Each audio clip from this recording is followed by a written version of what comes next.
우리에게 주시는 하나님 말씀은 로마서 7장 말씀.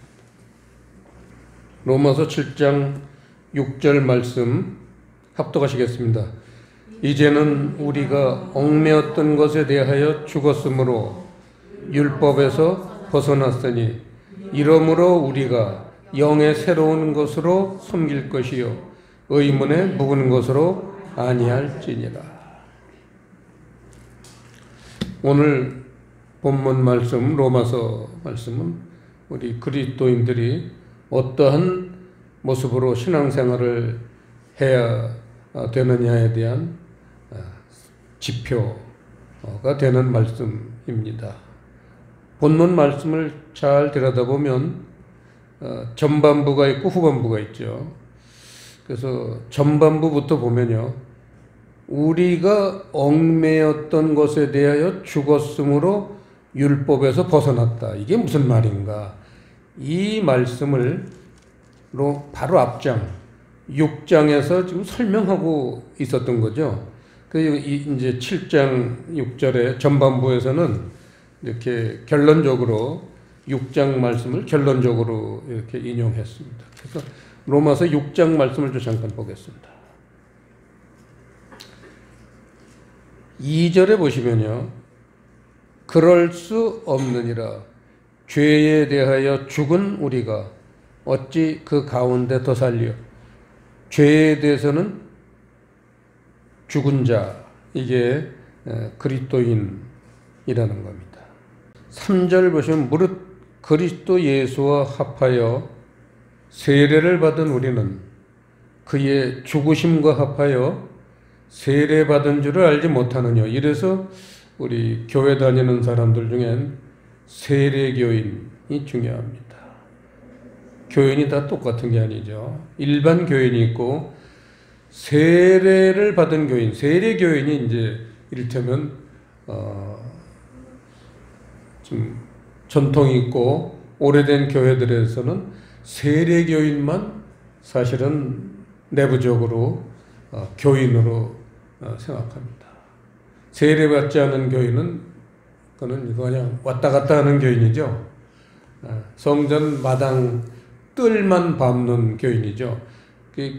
중요한 건 세례교인입니다. 세례를 받은 사람이래야지 이를테면 그리스도인이 되는 건데, 이 세례를 받는 것에 대해서 지금 3절에서는 죽으심과 합하여 세례를 받은 것을 우리는 알아야 된다 이거예요. 죽으심과 합하여 세례 받은 게 뭐냐? 그게 이제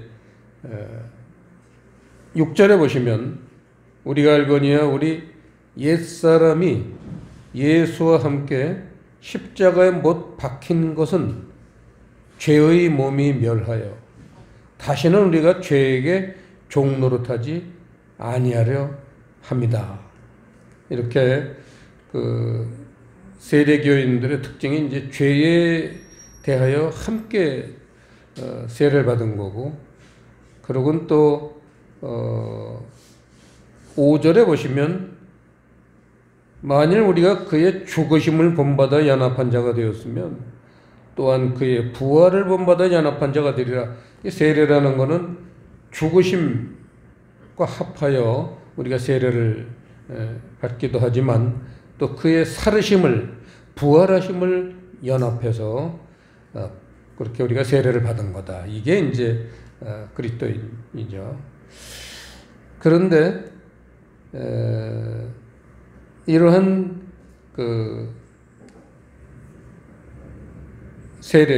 세례교인에 대해서 설명을 하고는 이게 기독교의 전부냐? 여기서 우리가 생각해 볼 게 있습니다. 이게 기독교의 전부냐? 그랬으면 로마서 7장 6절이 전반부로 끝났어야지. 근데 이러므로 이렇게 말씀이 연결된다는 거예요. 이러므로 우리가 영의 새로운 것으로 섬길 것이요 의문에 묵은 것으로 아니할지니라 해서 세례를 받고 난 다음에 또 우리가 따라야 될 하나님의 교훈이, 법칙이 있다는 겁니다. 이 부분이 지금 오늘날 세속 교회, 세상 교회들에게는 닫혀 있는 부분이죠, 이게.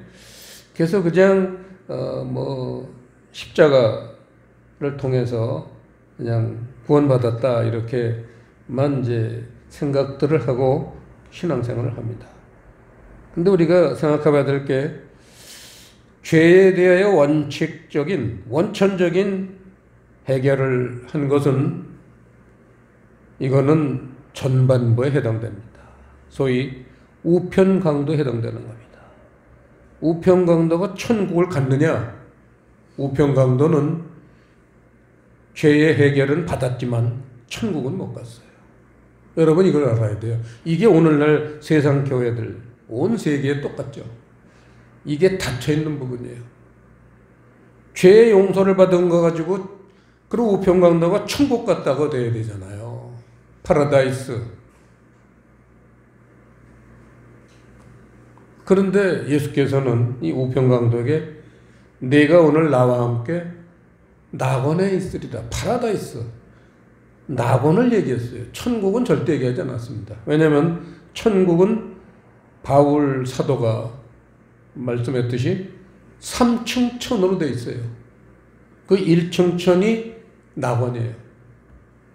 되게 왜 우리 생활하면서 주변이나 우리 가족들 중에 나이 많으신 분들이 돌아가실 때가 되면 어떻게든지 주님을 영접하고 구원을 받아야 된다. 그래가지고 그냥 온 가족들이 기도하면서 매달려서 이렇게 잘 설득을 하고 권고를 해서 예수님을 영접하게 만들잖아요. 그럼 그 사람이 천국 갔느냐? 그건 아니에요. 우편강도가 똑같은 거예요. 예수님만 영접했기 때문에 낙원에 가는 거예요. 그 다음에 단계가 있다는 거예요. 그게 천국이에요. 천국. 2층 천. 2층 천을 천국이라고 불러요. 3층 천도 천국이지만 그건 아주 믿음이 깊은 예수님의 수제자들 포함해서 이런 분들이 가는 곳이니까 가면 좋지만 우리는 잠깐 2층 천은 가야 되잖아요. 그게 천국이에요. 헤븐이라고 부르는 천국. 그래서 어떻게 하면 천국 가느냐? 그게 오늘 말씀의 후반부예요. 우편강도처럼 낙원에 이르는 믿음은 십자가를 통해서, 예수님의 십자가를 통해서 우리가 죄를 사함받았지만 그거 가지고는 천국까지는 못 가니까 천국을 가는 그 다음 단계가 이를테면 십자가는 없앤 거죠. 죄를 없앤 거예요. 없애기만 하면은 다예요? 없애면 텅 빈 거 아니에요. 텅 빈 사람이 천국 가서 뭐 하겠어요? 없앴으면 채워야 돼요. 이게 2단계라는 거예요. 뭘로 채우느냐? 이게 아주 중요한 거예요. 교회라는 거는 바로 이 없애는 것, 채우는 것, 이 두 가지 단계 때문에 교회라는 걸 하나님이 세워줬는데 첫 단계로만 대부분 교회들이 만족하는 거예요. 할렐루야. 주님의 십자가를 통해서 나도 주님의 십자가를 졌으니까 할렐루야 구원받았다. 그건 1단계입니다. 없앴으면 그 다음엔 우리 텅 빈 마음에 채워야 되죠. 채우는 거를 하나님 말씀의 교훈으로 채워야 돼요. 그걸 찾아보진 않겠지만 볼까요? 신명기 32장만 보세요. 신명기 32장. 신명기 32장 1절에 보시면요. 하늘이여 귀를 기울이라. 내가 말하리라. 땅은 내 입의 말을 들을지어다. 여기서 하늘하고 땅은 실제로 우리가 보는 이 하늘하고 땅 얘기가 아니죠. 사람은 하늘과 땅으로 구성됐어요. 창세기 1장 1절에 태초에 하나님이 천지, 하늘과 땅을 지으셨느니라. 이게 창세기 1장 1절 성경의 시작입니다. 여기서 하늘이라는 건 우리 영의 세계를 말하고 땅이라는 건 우리 육을 말합니다. 사람은 영과 육으로 구성됐어요. 그래서 이제 하늘이여 귀를 기울이라. 땅은 내 입의 말을 들을지어다. 영과 육이 다 하나님 말씀을 들어라. 왜냐? 하나님 말씀에는 2절 나의 교훈, 이거래요. 교훈이 있다는 거예요. 하나님 말씀에 교훈이 있다. 이게 우리가 성경을 보는 목적이죠. 나의 교훈은 내리는 비요. 이 H2O, 이 물을 말씀이라고, 신약 성경에서는 그렇게 쭉 풀어줬어. 그래서 여기서는 그거죠. 나의 교훈은 내리는 비요. 나의 말은 맺히는 이슬이요. 연한 풀 위에 가는 비요. 채소 위에 단비로다. 이게 전부 말씀이죠. H2O니까 H2O는 말씀인데 말씀에는 교훈이 들어있다. 그 메시지를 우리에게 전하는 거죠.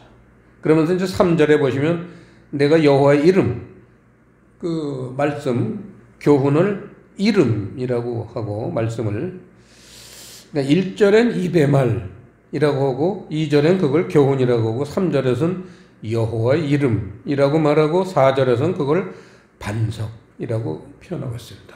하나님 말씀을 그렇게 다양하게 우리에게 가르쳐 주고 계십니다. 이 교훈이 있었다는 거예요. 교훈이 있다.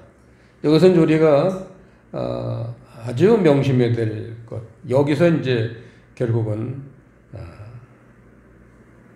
우리 천국 가느냐 못 가느냐 그런 구분이 이루어지는 그 교훈이 어떤 교훈이 있느냐. 이 교훈을 한번 보겠습니다.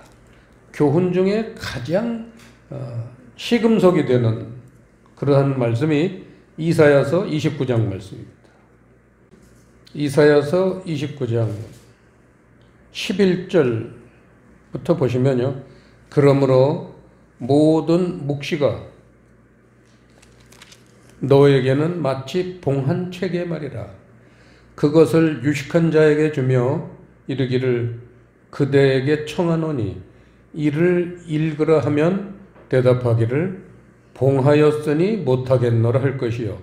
또 무식한 자에게 주며 이르기를 그에게 청하노니 이를 읽으라 하면 대답하기를 나는 무식하다 할 것이니라.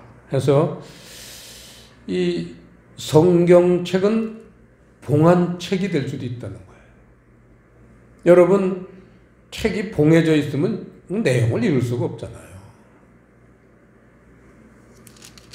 성경책은 봉한책으로 하나님이 주셨다는 거예요. 그래서 요한계시록 5장에도 보면 그 봉한책을 인하여 그 사도가 막 울잖아요. 이걸 어떻게 하면 이걸 볼 수 있나 했더니 어린 양 예수께서 그 봉한책을 열어주신다. 그러니까 예수께서 그 봉한책을 열어주셔야 돼요. 이게 성경입니다. 성경은 누구든지 봉한책으로 주시는 거예요. 그러면 문자로 돼 있는 것만 보는 거예요. 그건 눈이 있으니까. 사람이 눈이 있으니까 성경은 읽을 수는 있잖아요. 그런데 하나님은 그게 성경이 아니다. 성경은 눈으로 읽어서는 봉한책이 된다는 거야. 참 이게 놀랍습니다. 그래서 이 눈으로만 읽는 사람들한테는 그게 책이 봉해져 있어요. 성경책이 봉해져 있으니까 속의 내용을 알 수가 없으니까 13절에 보면 이 사람들의 결론은 뭐냐? 사람의 계명으로 가르침을 받을 수밖에 없다. 한마디로 교회들이 하는 사명은 사람의 계명으로 가르치고 있는 것. 이게 전 세계 일반 교회들 90% 이상들이 여기에 빠져 있습니다. 사람의 기혼, 사람의 계명. 이걸 좀 더 쉬운 단어로 표현하면 세상 교훈이다. 세상 교훈. 지금 뭐 유명한 대형 교회들 목사님도 설교 들어보세요. 전부 세상 교훈에 지나지 않습니다.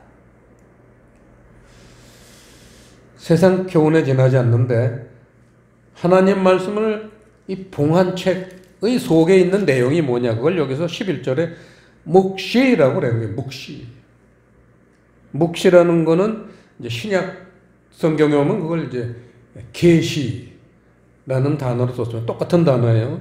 이 묵시나 계시는 같습니다. 이 묵시라는 거는 계시, 하나님이 알려줘야지만 알 수 있는 것, 이게 계시예요. 성경은 우리가 보되 일반 내용들은 전부 이 글자를 통해서 스토리텔링은 우리가 받는다 이거예요. 아, 이게 무슨 얘기다. 스토리는 알지만 그 스토리를 통해서 하나님이 하시고자 하는 말씀이 있단 말이에요. 그걸 묵시라고 해요.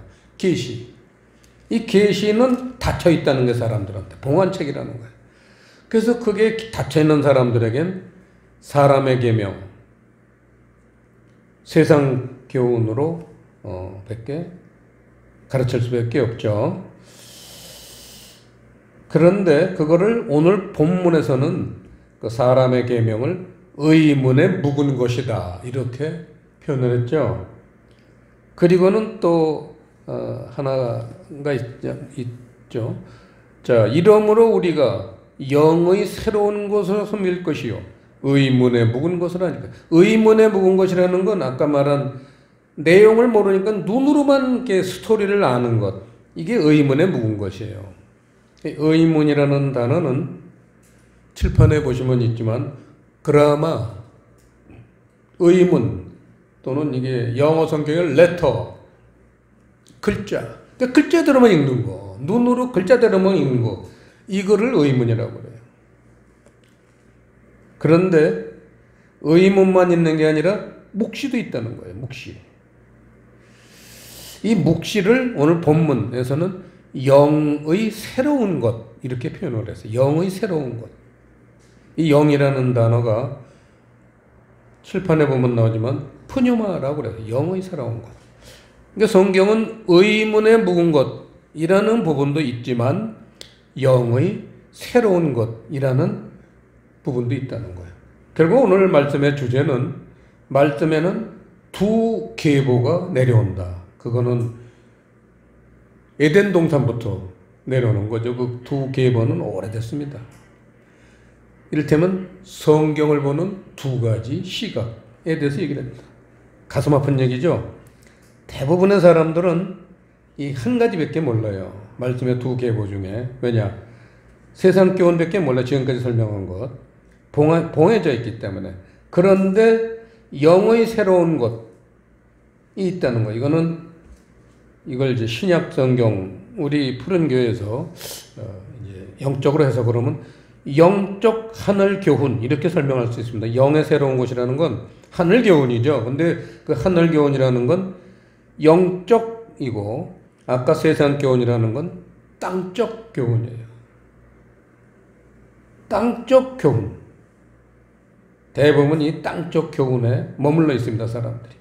근데 성경 말씀은 영적 하늘 교훈도 눈에 보이진 않지만 포함되어 있다는 거예요. 그래서 그럼 어떻게 하면 이 영적 하늘 교훈을 알 수 있느냐?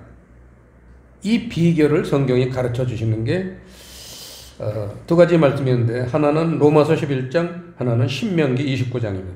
같은 부류인데 우선 로마서 11장을 보겠습니다. 로마서 11장은 이제 택함을 받은 자 얘기입니다. 하나님한테 택함을 받아서 천국 간다는 얘기예요. 그러면 하나님을 택함을 받지 못한 사람, 하나님은 모든 사람들을 사랑하시는데 누구는 천국 보내고 누구는 지옥 보내냐, 이게 하나님의 사랑이냐. 옛날 제가 남대문 시장에서 장사할 때 아주 장사도 잘 되고 또 똑똑한 사장님이 있었는데 저한테서 그걸 질문한 거예요. 하나님은 사랑이라고 하시면서 왜 지옥을 보내는 사람은 뭐냐? 그게 사랑이냐? 난 그게 의심스러워서 못 믿겠다 하나님. 이렇게 말한 거예요. 그때 제가 답변을 못했어요. 그때 제 초신자 때예요. 예수 믿자마자 그때 이제 몇 달 안 됐을 때인데 그 질문을 받고 대답을 못했습니다.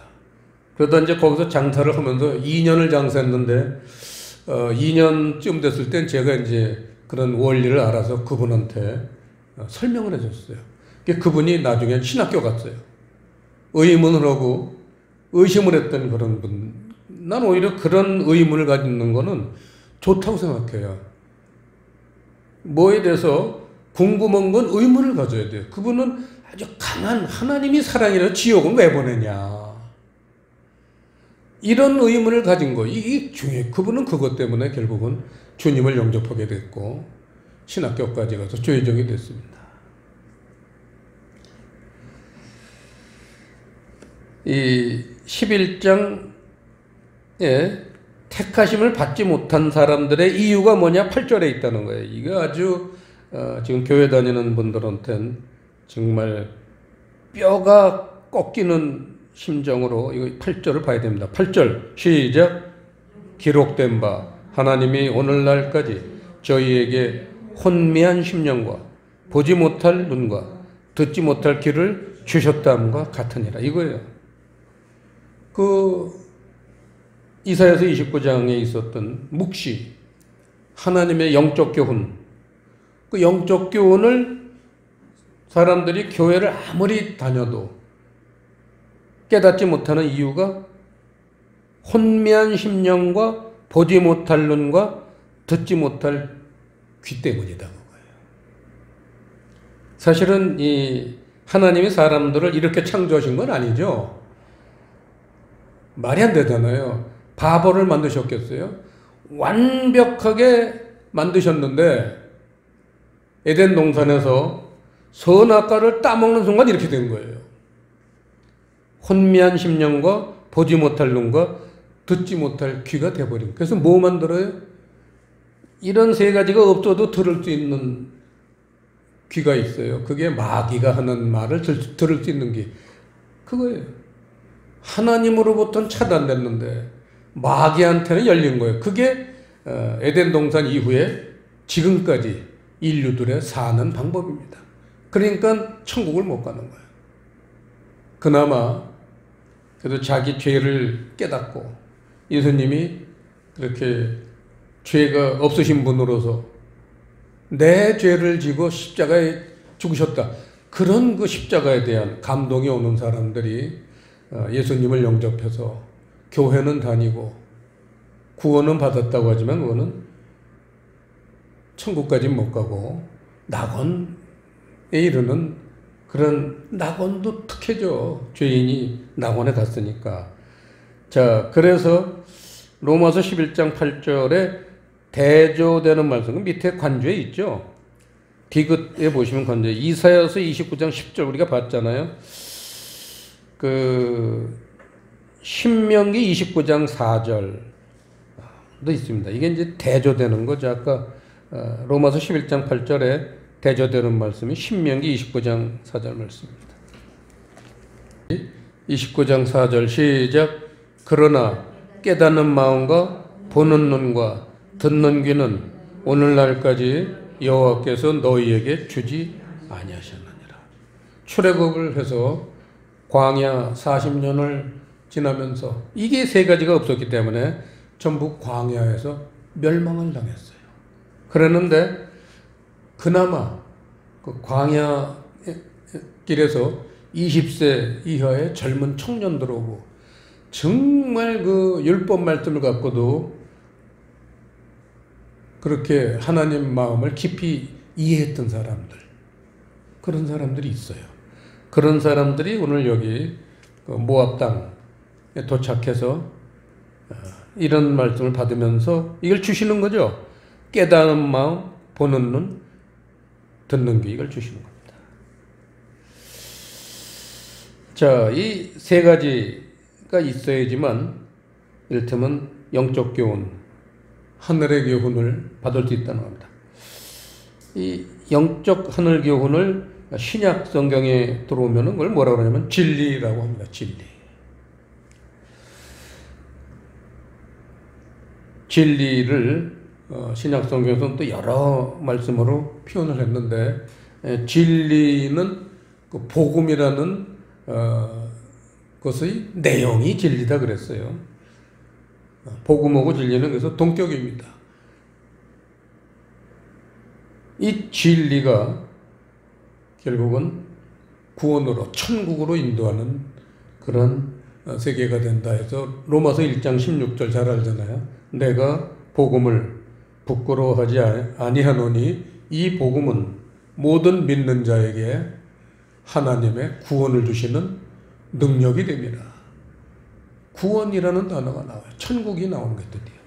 이 진리 때문에, 이 영적 교훈 때문에 천국을 가게 되는데, 그러려면 세 가지: 보는 눈, 듣는 귀, 깨닫는 마음. 이게 교회들에게 열려야 되는데, 그게 이를테면 보는 눈, 눈이 할례를 받아야 돼요.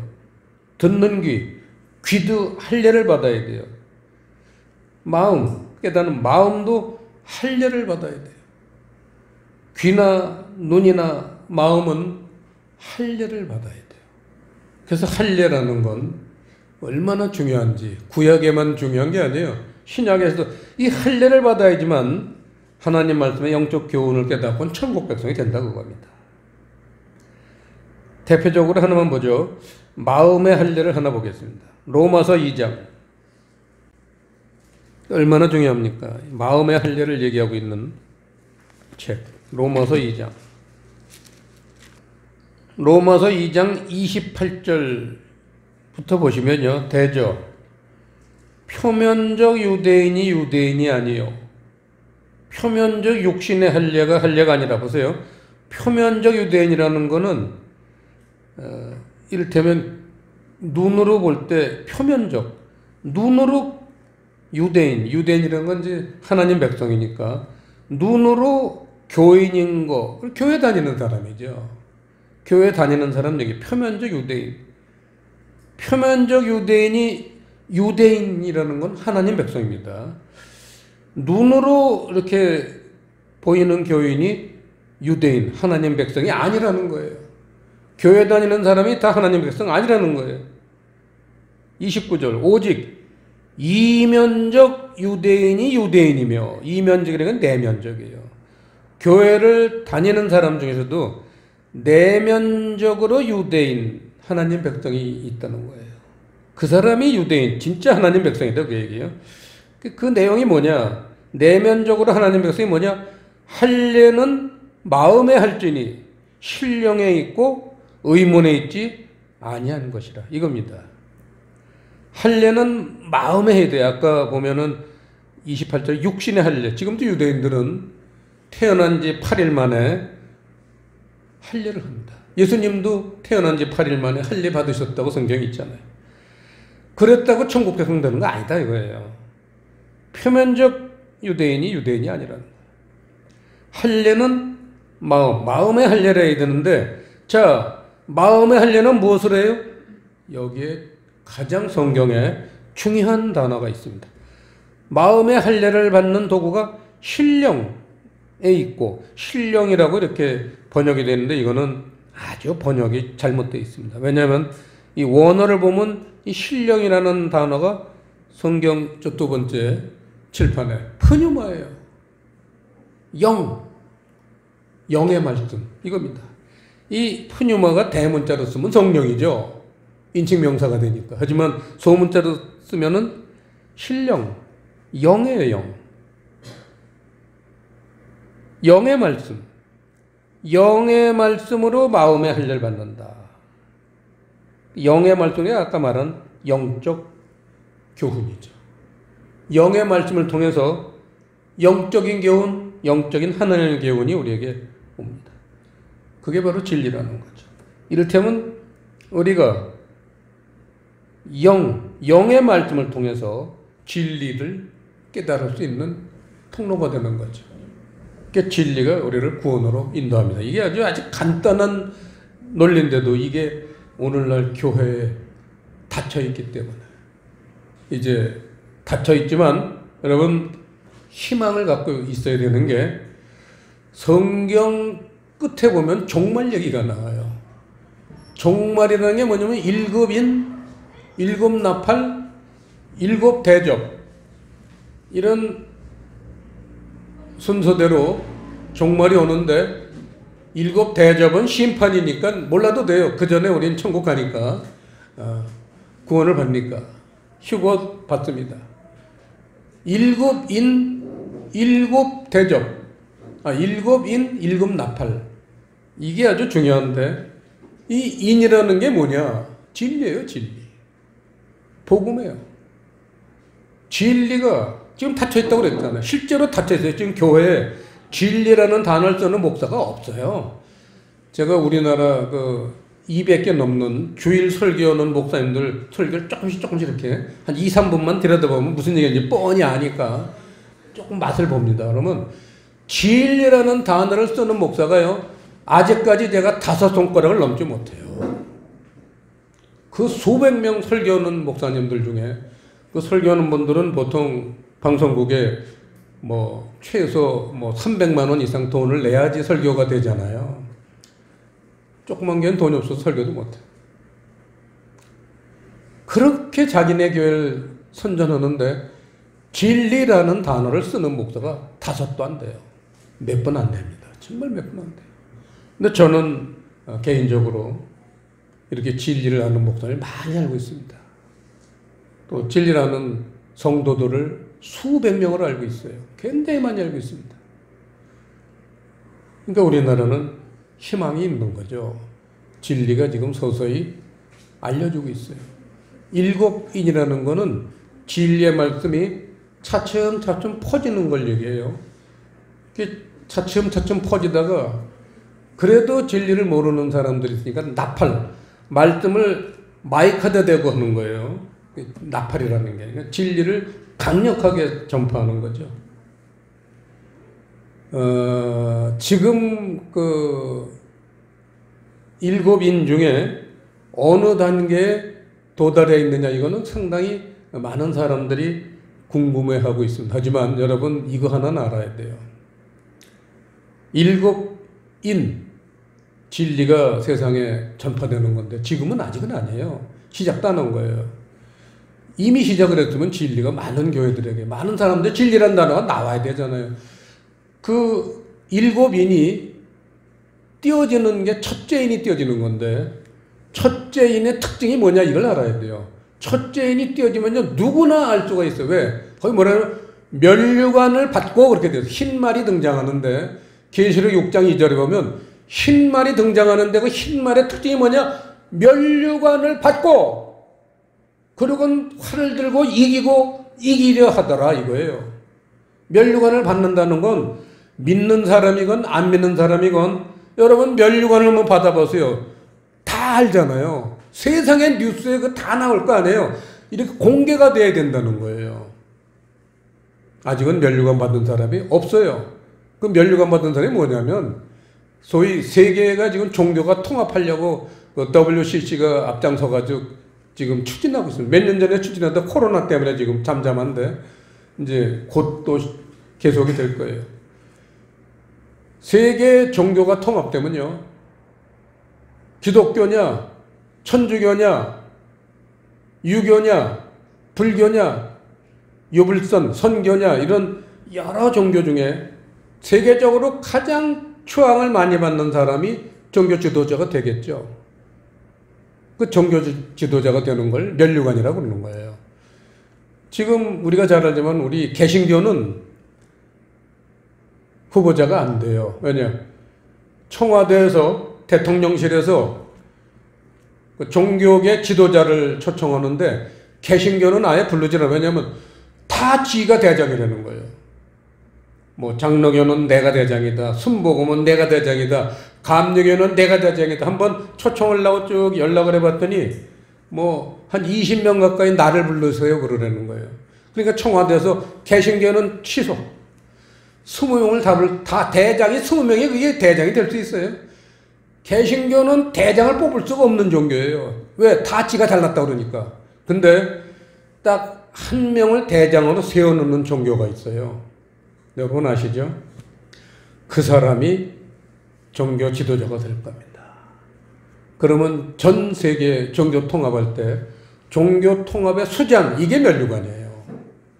그 면류관을 받은 사람이 전 세계의 종교 수장이니까 자기 마음대로 온 세계를 이제 종교를 주물락 펼락하는 거예요. 그래가지고 예루살렘, 지금 팔레스타인 사람들한테 점령을 당해 있는 예루살렘, 이 세계 종교 지도자가 되면 다 다른 사람들 부하들이 똘마니 드니까 야 시끄러, 꿈쩍 못하고 그 팔레스타인 사람들도 내놓겠어. 예루살렘 성전 내놓는 거예요. 뺏어서 이스라엘 사람 주는 거예요. 그런 사람, 그런 면류관을 받는 게 아직 안 나왔어요. 지금 이제 어딘가 이렇게 준비하고 있겠죠. 어딘가에서. 우리 눈에는 안 띄지만. 그 사람이 면류관을 받는 순간, 그게 이제 7인이 띄어지는 시간이에요. 그 사람이 면류관을 받고 종교를 탄압하겠지만 하나님은 그 시간부터 복음을 확실하게 더 많은 곳에 전파시킬 겁니다. 하나님의 힘으로. 그게 7인이에요. 그래서 첫째, 둘째, 셋째, 넷째, 고통도 따르지만 너희들이 지금까지 복음을 받아들이지 않았지만 그 대가로 고통을 수반해서 이제 복음을 받아야 돼요. 근데 우리 푸른 교회는 고통을 받지 않고도 이렇게 복음을 받아서 여러분들이 말씀 생활할 수 있다는 걸 생각하면 자다가도 감사해야 돼요. 정말 고마워해야 돼요. 우리가 뭐 잘난 게 있다고 이렇게 복음을 알려주셔가지고 천국 백성 삼으셨나. 이거 생각하면요. 정말 밥 먹다가도 눈물이 나고 전 그렇습니다. 생각만 하면 그냥 눈물이 막 나요. 야, 내가 잘난 게 쥐뿔도 없는데 잘난 것보다 못난 게 많은 목사인데 뭘 하나님이 그렇게 은혜를 주셔서 우리 푸른 교회는 진리의 말씀을 열어주셔서 생각하면요. 정말 눈물 납니다. 근데 이제 앞으로 이 진리를 받으려면은 그냥은 못 받아요. 7인급 내용 보세요. 뭐 전쟁이 일어나고 무슨 기근이 일어나고 지진이 일어나고 이런 속에서 복음을 받아야 돼요. 큰 고통 속에서 복음을 받아야 됩니다. 이걸 생각할 때 이 복음을 이미 받은 여러분들은 정말 진실한 마음으로 하나님께 감사를 올리고 시간만 남은 이웃에게 많은 사람에게 이 복음을 전하는 여러분들 되시길 축원드립니다. 기도하겠습니다. 아버지 하나님, 오늘 말씀을 통해서 그리스도인의 2단계, 죄를 없애는 것과 그 다음에는 영의 새로운 것으로 우리가 텅 비어있던 마음을 채워야 된다는 그런 말씀을 설명해 주셨으니 감사드립니다. 이 말씀이 우리들에게 영혼의 귀한 그런 교훈이 될 수 있도록 성령님 인도해 주시옵소서. 감사를 드리오며 예수님 이름으로 기도드리옵나이다.